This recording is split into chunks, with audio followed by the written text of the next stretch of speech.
Rodney, the deal is agreed, and the plan for Greece to cut its debt to 120% of GDP by 2020, compared with the current 160%. Can that really be done? No. When this crisis started, Greece was at 120%, that is to say, national debt, GDP. Over 100% is unrepayable, and that's the situation in the USA.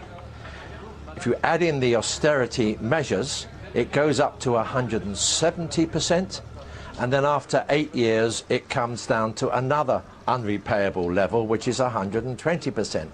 The plain fact of the matter is these are manipulations to justify the banking occupation of Greece. The Greece people should revolt, because they are being smashed into the ground, their sovereignty is being destroyed, their property assets are being sold off, they're being put into poverty and debt peonage, not just for the rest of their lives, but for their children and their grandchildren's lives. The whole thing is a fraud. Well, if Greece again fails to meet its targets, and based on what you're saying, it sounds like that could happen, is there anything left in the country that could be cut? Yeah, the Greek people are brave people. One thinks of their record during the Second World War. They're highly inventive people.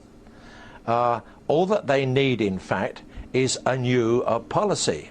That policy must start by controlling the banks, which create money out of nothing, put it at compound interest, and do not put it into the real economy, and in particular to the spreading of the real economy. And unless then you open up an interest-free supply from your own national bank. But to do that, Greece must get out of the euro and take its own destiny forward in the same way as Iceland is now doing, and doing very successfully. The Dutch finance minister has demanded the establishment of a permanent troika office in Athens to ensure Greece fulfills its obligations. How democratic is this suggestion? This is an office of the financial fascists. These are the local Nazi implementers. They are the sign that Greece has been occupied, colonialized, and sacrificed for something which is not going to work in any case. The office should be kicked out, for starters. Well, the EU is kind of seen by many as taking on a sort of parental role when it comes to Greece, writing off part of its debt, giving more money in exchange for promises that Athens will do what its creditors say. Tell me very quickly, why is the bloc so keen to hold on to such a shiftless member?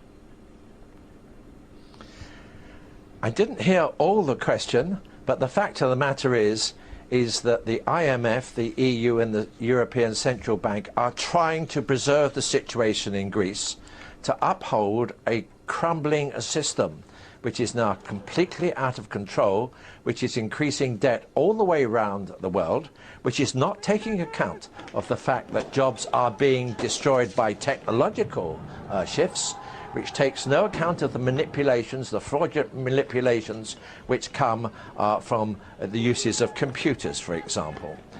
One way or another, they are desperate to maintain the situation because they have a belief that it is fair, efficient and just.